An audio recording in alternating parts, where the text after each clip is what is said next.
لیکن یہ کہ یہ جان لیجئے کہ یہ جو کچھ بھی ہمارے ساتھ ہو رہا ہے اس میں ایک تو وہ ہمارا جرم، ہم نے اس علم کا دروازہ بند کیا، اپنے تصورات کو محدود کیا، دین کو مذہب بنایا، علم کو صرف علم دین تک محدود کیا، اس کو ہم نے گویا کہ سیکولر علم قرار دے کر اپنے دینی تصورات سے خارج کیا۔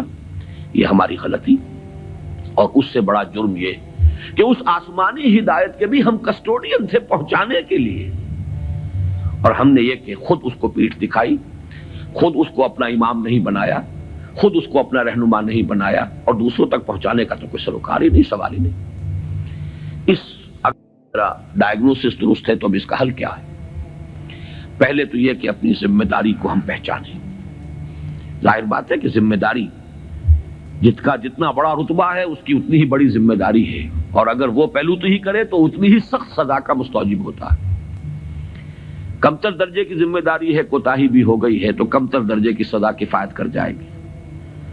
رتبہ بڑا ہے، جن کے رتبے ہیں بڑے ان کی سوا مشکل ہے، جن کا رتبہ ہے سوا ان کی سوا مشکل ہے۔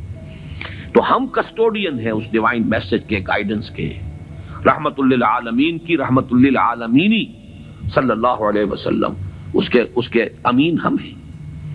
لہذا پہلا کام تو یہ ہے ہمارے سامنے کہ اس علم کے اندر، جس کے لیے میں اب ایک لفظ استعمال کر رہا ہوں، اسلامائزیشن آف نالج، علم کو دوبارہ مسلمان کرو۔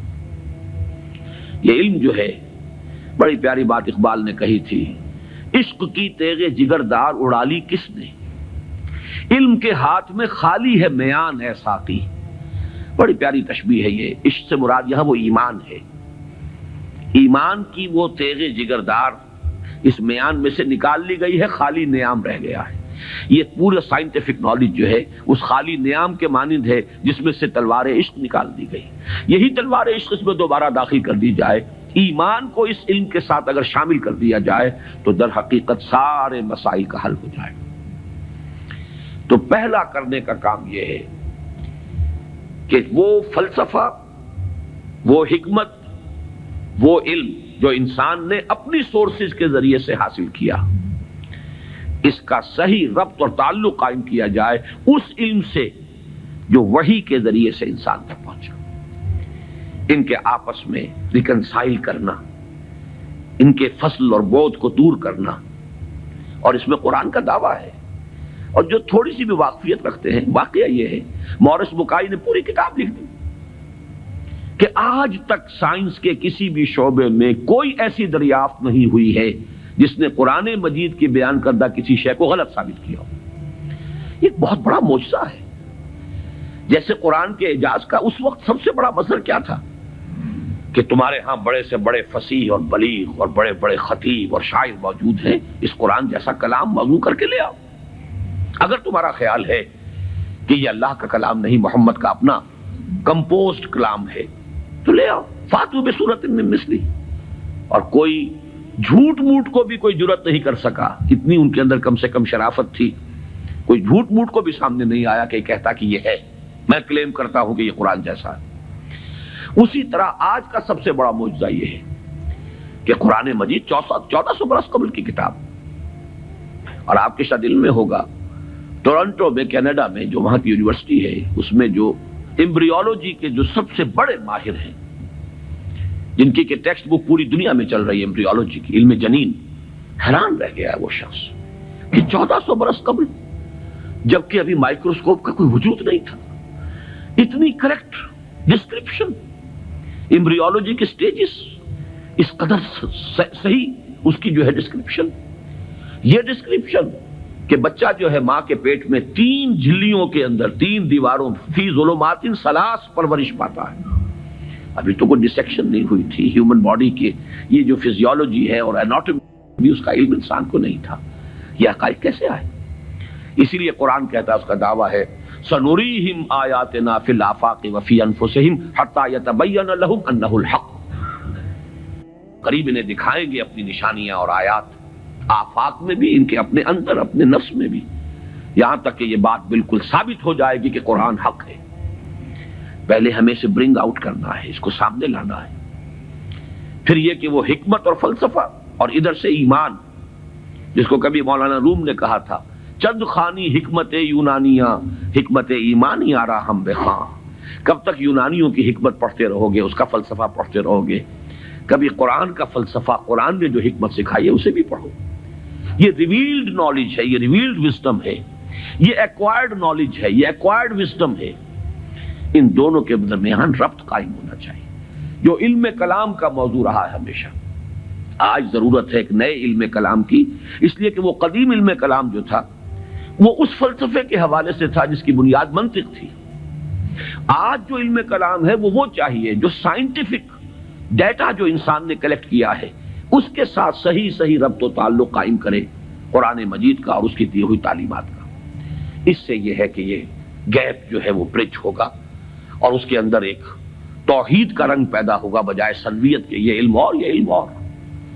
ایک بڑی سادہ سی مثال میں آپ کو دے رہا ہوں. ایک بڑے نیک نوجوان تھے، یہ کوئی 10-15 سال پرانی بات بتا رہا ہوں. MSc باٹنی انہوں نے کیا.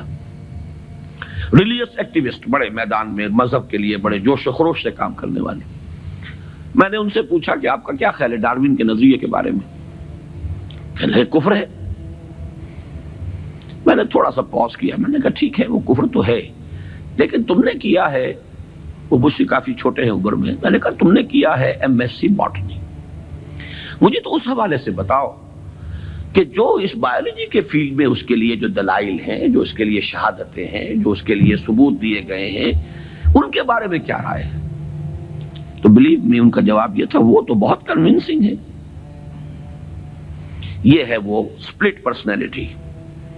ایک شے جو بڑی کنونسنگ ہے، MSc باٹنی کی ہے، اس میں جو کچھ پڑھا ہے اس کی روح سے وہ سمجھ رہے ہیں کہ ڈاروین کا نظریہ ارتقاء بڑا کنونسنگ، اس کے لیے مواد موجود ہے، دلائل ہیں، شواہد ہیں، لیکن ہے کفر. یہ سپلٹ پرسنالٹی، دماغ کے ایک گوشے میں ایک چیز ہے، دوسرے گوشے میں دوسری چیز ہے. یہ سپلٹ پرسنالٹی اس دنیا میں کوئی کام نہیں کر سکتی. کمپوزڈ پرسنالٹیز، ایک وحدت جس کو کہا ہے قرآن نے علی وجہ البصیرت قل ھذہ سبیلی ادعو الی اللہ علی بصیرۃ انا ومن اتبعنی. اے نبی کہہ دو یہ میرا راستہ ہے، میں اللہ کی طرف بلا رہا ہوں، تو اندھیرے میں ٹامک ٹوئیاں نہیں مار رہا ہوں. علی وجہ البصیرت، نہ صرف میں بلکہ میرے ساتھی جو میرا اتباع کر رہے ہیں وہ بھی دونوں آنکھوں سے راستہ دیکھ کر چل رہے ہیں اور بلا رہے ہیں اگر اس راستے کی طرف تو علی وجہ البصیرت بلا رہے ہیں. پہلا تو یہ پرابلم ہے ہمارا اور یہ بہت بڑا چیلنج ہے. دوسرا پرابلم یہ ہے کہ یہ سوشل سائنسز میں اور جو سوشل انسٹیٹیوشنز ڈیولپ کیے ہیں انسان نے، اکنامک انسٹیٹیوشنز ہیں، پولیٹیکل انسٹیٹیوشنز ہیں، تھیوری آف اسٹیٹ ہے، پھر اس ریاست کے آرگنز ہیں، ایگزیکٹو ہے، جوڈیشری ہے، لیجسلیچر ہے، کہنے کو خیر چوتھا جو ہے پریس کو کہا جاتا ہے، لیکن تین ہے بنیادی. یہ جو نوع انسانی نے جیسے سائنٹیفک ترقی کی ہے اسی طریقے سے انسٹیٹیوشنز ڈیولپ کیے ہیں، بڑی قربانیاں دی ہیں. ہم تو خلافت راشدہ کے خاتمے کے بعد پھر ملوکیت کے دامن میں آ گئے تھے. وہی بادشاہی، وہی عیش، وہی محل، بغداد کے محل اور بغداد کی راتیں، وہ جو الف لیلہ، 1000 نائٹس آف بغداد، وہ جو کچھ ہوتا رہا ہے وہ ہمیں معلوم. یہ تو یورپ والوں نے خون دیا ہے، انہوں نے جانیں دی ہے، انہوں نے اسٹرگل کی ہے، تب بادشاہوں کے کلچز سے اپنے آپ کو چھڑایا ہے، انسٹیٹیوشنز ڈیولپ کیے ہیں.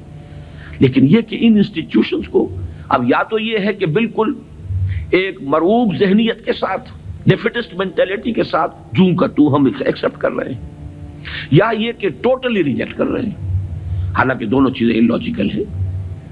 اس میں تجزیہ کرنا ہوگا کیا صحیح ہے کیا غلط ہے، کیا چیز کمپیٹیبل ہے دین کے ساتھ کیا نہیں ہے. پھر اس کی بصیرت فراہم کرنی ہوگی. سود حرام ہے تو کیوں حرام ہے، اس کی قباحتیں کیا ہیں، یہ کس طور سے امبیلنس پیدا کرتا ہے معاشرے کے اندر، کس طریقے سے ارتکاز دولت پیدا کرتا ہے، اور اس سے پھر فساد پیدا ہوگا. آخر کمیونزم بھی یوں ہی تو نہیں آ گیا تھا. It was not a bolt from the blue. یہ ریئیکشن تھا کیپٹلزم کا، اور اگر کیپٹلزم اور دنگا کیپٹلزم جاری رہا تو پھر کسی اور ریئیکشن کو وہ جنم دے گا. اسی کی کوکھ سے کوئی اور اینٹی تھیسس وجود میں آ جائے گا. جیسے ابھی آپ نے وہ KGB کے کوئی بڑے ڈبل ایجنٹ کا ابھی انٹرویو آپ نے پڑھا ہوگا، 1-2 دن پرانی بات ہی ہے. اس نے یہ کہا ہے کہ یہ ایک تجربہ تھا، ناکام ہو گیا، لیکن میں اس کے اوپر شرمندہ نہیں ہوں. یہ ایک بہت اچھا کام تھا جو ہو رہا تھا اور یقیناً بہت خیر اس سے وجود میں آیا ہے. بہرحال انسان پھر تجربہ کرے گا۔ اس اعتبار سے دوسری ذمہ داری ہماری یہ ہے جو قرآن کے حامل ہے، حامل قرآن، اگرچہ مجھے شعر یاد آیا اقبال کا، جانتا ہوں میں یہ امت حامل قرآن نہیں، ہے وہی سرمایہ داری بندہ مومن کا دین، جانتا ہوں میں کہ مشرق کی اندھیری رات میں بے ید بیضا ہے پیران حرم کی آستی۔ تو حقیقت تو وہ ہے جو اقبال نے کہی ہے، لیکن بہرحال سو کالڈ حامل قرآن تو ہم ہیں نا، قرآن کو ماننے والے، لیکن یہ کہ اس حامل قرآن امت کا دوسرا فرض یہ ہوگا، جہاں ایک طرف ایمان کے حقائق کو سائنٹیفک معلومات کے ساتھ ان کی ایک ربط اور تعلق کو اسٹیبلش کرنا، وہاں دوسری طرف سوشل سائنسز اور سوشل انسٹیٹیوشنز کا تجزیہ کہ ان میں صحیح کیا ہے جس کو اختیار کرنا ضروری ہے، ان میں غلط کیا ہے جس کو اس میں سے مائنس کرنا ضروری ہے۔